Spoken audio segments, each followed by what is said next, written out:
बड़ी शान से नाम लेकर के तेरा तान तान सीना जिए जा रहे हैं। तेरे नाम की भीम संजीवनी से मुर्दे भी जिंदे किए जा रहे हैं।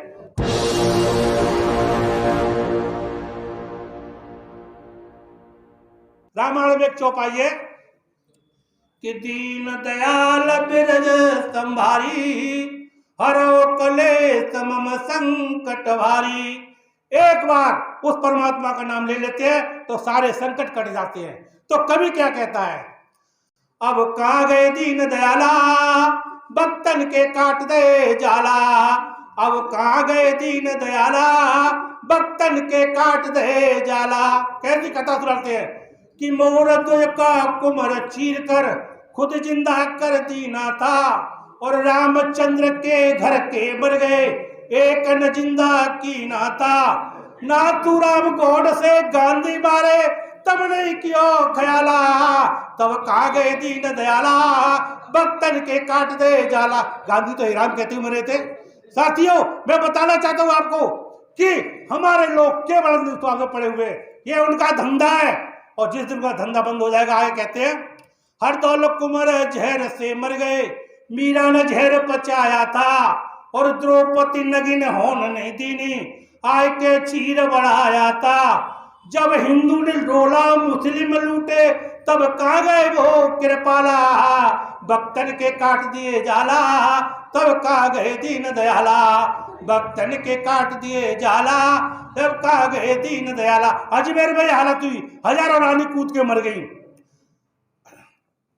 सोने के महल सुदामा के बन गए, एक बार गया था। सोने के महल सुदामा के बन गए, नरसी की गाड़ी यहाँ की थी, और अडवाणी को तुझरो जेल में धरी राम की झांकी थी। और बस नहीं चलो निकल नहीं पाए बेदशरथ के लाला, तब कहाँ गए दीन दयाला, भक्तन के काट दे जाला। तब कहाँ गए दीन दयाला, भक्तन के काट दे जाला। वसुदेव देव की कंस भूप ने दोनों पकड़ी जेल बंद किए। श्री कृष्ण का जन्म हुआ जब फाटक खुले पैरुआ सो गए। अयोध्या में श्री राम मंदिर का खुल नहीं पाया ताला, तब कहाँ गए दीन दयाला, भक्तन के काट दे जाला। अब दो कड़ी है जो आज की वर्तमान की है। राम रहीम को देखो भाई, जिसके 6 करोड़ भक्त है, 40 आदमियों को मरवा दिया उसने।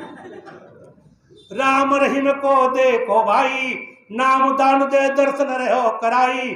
अपने अपनी शिष्या से अरे रेप कर डाला, अब जेल में पड़े लाला, अब कहाँ गए वो कृपाला।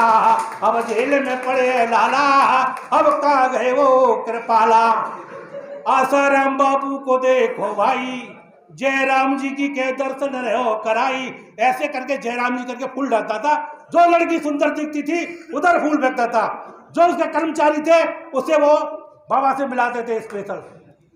आसाराम बापू को देखो भाई, जयराम जी की के दर्शन रहो कराई। उसने 16 साल की बाला से अरे रेप कर डाला, और जेल में पड़े लाला, अब कहाँ गए दीन दयाला। अब जेल में पड़े लाला, अब कहाँ गए दीन दयाला। और तो और हमारी नहीं, जानवरों को भी सुनता है। गज और ग्राहक लड़े जलंधर, गज और ग्राहक लड़े जलंधर, जोबर सूढ़ रही जलऊ पर, तब गज ने प्रभु को पुकारा। प्रभु ने आए गज को वारा, और ऊना में देखो 4 दल की मार उतार दई खाला, तब नहीं आए कृपाला, तब कहाँ गए दीन दयाला। तब नहीं आए कृपाला, तब कहाँ गए दीन दयाला। ए दलितों, सुधर जाओ, तुम्हें बुद्ध के रास्ते के बगैर तुम्हारा कल्याण होने वाला नहीं है।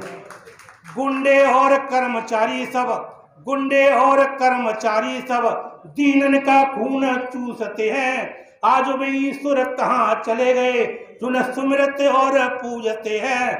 तेज सिंह बौद्ध के या दुनिया में खिंच रही दीनन की काला, अब कहाँ गए दीन दयाला, भक्तन के काट दे जाला। हम तो मुर्दे थे, अभी बाबा साहब का नाटक चल रहा है टीवी पे, जो लोग देखते होंगे। क्या पोजीशन है हमारी, हमने जो बाबा साहब के वजह से तो साथियों, बाबा साहब ने जो हमें दिया है वो कोई नहीं दे सकता। बहुत से लोग भगवानों की पूजा करते हैं और हकीकत में जो भगवान के खुद के बंदे हैं, जो रोज मानते हैं भगवान को, उनका भी भगवान साथ नहीं देता। मैं बाद में गाना सुनाऊंगा 2 लाइन का।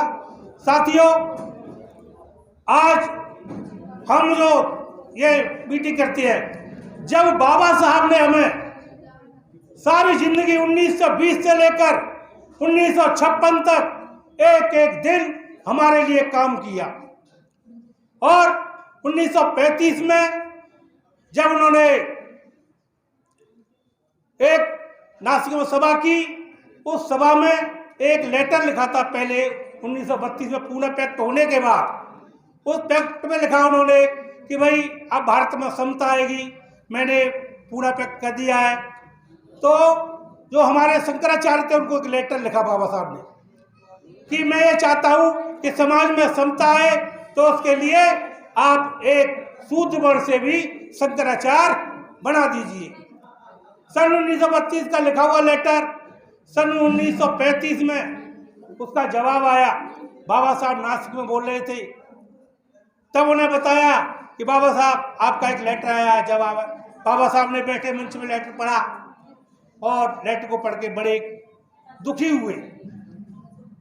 उसमें लिखा था कि अंबेडकर, अंग्रेजों ने तेरे को पूना पैक्ट में अधिकार दे दिए हैं, पर हम तुम्हें शंकराचार्य नहीं बना सकते। हमारा धर्म नष्ट हो जाएगा, हमारे शास्त्र नष्ट हो जाएंगे। इस भावना को देख के बाबा साहब ने उसी मंच से घोषणा की कि मैं हिंदू धर्म में जन्म लिया, ये मेरे बस की बात नहीं है, पर मैं हिंदू रहकर मरूंगा नहीं। साथियों, हमारे लोग सभी कहते हैं बौद्ध धर्म को मानते हैं, बौद्ध धर्म को मानते हैं, पर मैं जब हकीकत में देखता हूं तो हकीकत हमारी कथनी करनी में फर्क है। बाबा साहब क्यों सफल हुए? तो उनकी कथनी करनी में फर्क नहीं था। तथागत बुद्ध क्यों सफल हुए? उनकी कथनी करनी में फर्क नहीं था। मानवर काशीराम साहब क्यों सफल हुए? उनकी कथनी करनी में फर्क नहीं था। उन्होंने पूरा जीवन मन से लगाया। आज हमारे मित्र एडवोकेट IR साहब ये काम कर रहे हैं, इन्हें कोई और शक्ति नहीं है, इनकी मन की शक्ति है कि मैं बाबा साहब का प्रचार करूंगा, बाबा साहब का प्रचार करूंगा। तो ये साल में 2, 3, 4 प्रोग्राम करते हैं।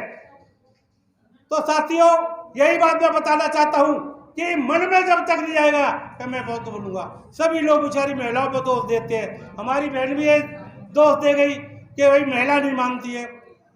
इस भारत में पुरुष प्रधान देश है, किसी के पास चले जाइए, कहीं चले जाइए, आज जितने लोग बैठे हैं, मैं किसी से पूछूं कि भाई आपके घर में घरवाली की चलती है, एक आदमी भी हाथ उठा के नहीं कह सकता कि मेरी घरवाली की चलती है, नहीं कहेगा ना। परंतु जब बौद्ध धर्म की बात आती है, जब बौद्ध धर्म की बात आती है, तो सीधा साफ निकल जाता है, मेरी घरवाली नहीं मानती। अरे मक्कार, तू नहीं मानता। साथियों, मैंने 1991 में, मैं बौद्ध धर्म में नहीं आया, मैं 2 मिनट की घटना है। मैंने 1991 में बाबा साहब की मूर्ति लगा दी। मैं आगरा का रहने वाला हूं। बाबा साहब की मूर्ति लगते ही एक तरह से कोहराल मच गया हमारी मंगोलपुरी में। विरोधियों ने हंगामा कर दिया, पार्क घेर ली इन्होंने, जो है ना, और वहां पर झगड़ा हो गया। 3 दिन कर्फ्यू रहा। मुझे थाने में बंद कर दिया गया। मेरे साथ करीब 80-90 औरत और आदमी थे। साथियों, जब मैं 2 दिन बंद रहा तो बनते धमवीर अल्पसंख्यक के मेंबर थे, उन्होंने देखा कि मंगोलपुरी में यार झगड़ा हो गया है, बुद्ध की मूर्ति तोड़ दी गई है। वो मंगोलपुरी गए, उन्होंने सर्वे किया और वहां से मेरा पता लेके भारतीय बौद्ध महासभा में गए। वहां भारतीय बौद्ध महासभा के हरिचंद जोशी जी, जो बहुत बड़े विद्वान हैं, वो अध्यक्ष थे उस वक्त। उनसे कहा कि भाई मंगोलपुरी में एक मूर्ति लगाई थी बुद्ध की और वो तोड़ दी गई और तुम यहाँ बैठे हो। उन्होंने तुरंत कार्रवाई की और बोट क्लब पर 1 महीने 1991 में हम बोट क्लब पर बैठे। साथियों, हमने बहुत तरह पर दीक्षा ली और जब से मैंने संकल्प लिया, मेरे हाथ से बाबा साहब की मूर्ति लगी और 1000 गज में, मैं दिल्ली में नहीं लगा पाया, मैंने अपने गांव आगरा में 1000 गज में भगवान बुद्ध की मूर्ति पिछली 1 जनवरी को लगा के आया हूं। केवल मन से होता है काम, करने से नहीं होता। हमारे लोग दुनिया की बात करते हैं। जिस दिन तुमने घर को साफ करना शुरू कर दिया, दूसरे के लिए तो काम करना छोड़ दो, जिस दिन तुमने घर को साफ कर दिया, घर में लड़की भी बहुत दो, लड़का भी बहुत दो, तुम्हारी पत्नी भी बहुत दो, तो साथियों इस बौद्ध धर्म को बढ़ने से कोई नहीं रोक सकता। बाबा साहब ने आगरा में कहा था कि भाई मुझे हिंदू धर्म क्यों छोड़ना पड़ रहा है कि बदबू रहेगी मुर्दों में, चाहे ढक दो फूल गुलाबों में, सम्मान मुझे कभी मिला नहीं राजा और नवाबों में। इन नफरत भरे शास्त्रों से सारांश निचोड़ चलाऊं, बौद्ध धर्म अपनाया, हिंदू धर्म को छोड़ चलाऊं। साथियों बाबा साहब ने बड़े पीड़ा के साथ कहा और आगे कहते हैं कि जीवन भर संघर्ष किया मैंने पत्थर दिल इंसानों से और जन्म सिद्ध अधिकार दिला दिए चीन के बेईमानों से। साथियों बाबा साहब ने जो संघर्ष किया उसी के बल पे बाबा साहब ने कुछ नहीं मांगा हमारे से। सन 1920 से लेके सन 1956 एक एक दिन तक उन्होंने हमारी सेवा की और जाते टाइम उनके मन में आया कि मेरी अंतिम इच्छा है मेरे लोगों तुम बौद्ध धर्म की दीक्षा ले लो। आज भी किसी के घर में माँ बाप बीमार होता है, मरने की स्थिति में होता है, यदि वो ये कह दे कि बेटे मैं तो रबड़ी खाऊंगा, तो चाहे 4 कोस में मिले रात में उसे ला करके देगा। परंतु इतना बड़ा महापुरुष जिसने हमारे लिए पूरा जीवन लगा दिया, अपने बच्चों तक को कुर्बान कर दिया, हम उसकी एक छोटी सी बात नहीं मान सकते। इधर मुंह फेर लेते हैं मेरी बीवी नहीं मानती, इधर मुंह फेर लेते हैं मेरा बेटा नहीं मानता। हकीकत तो है कि तू नहीं मानता।